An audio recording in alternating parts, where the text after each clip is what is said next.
ایمان غلامی. با همه میخندی حتی باشی تو جمع، تا منو میبینی اخمات میره تو هم.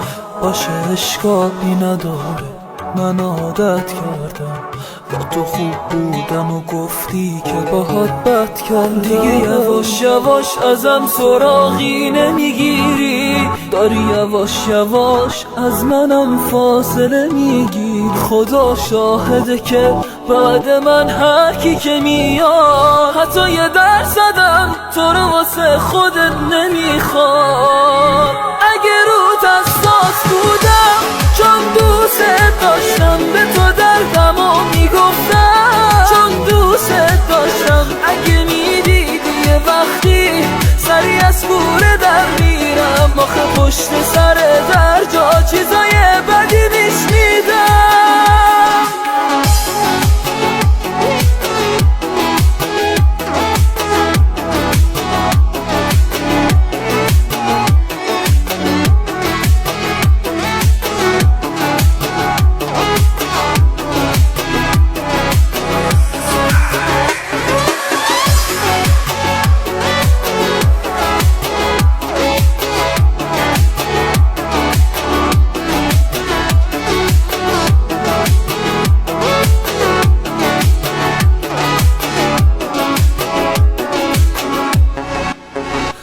همه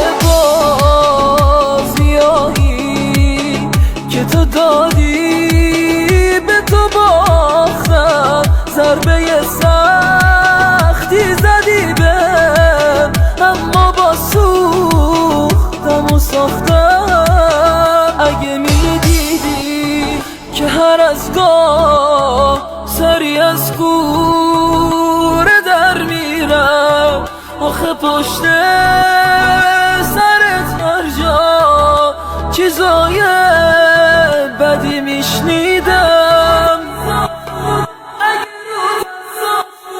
اگه روت حساس بودم چون دوست داشتم به تو دردمو میگفتم، چون دوست داشتم. اگه میدیدی یه وقتی سری از کوره در میرم، آخه پشت سر در جا چیزای بدی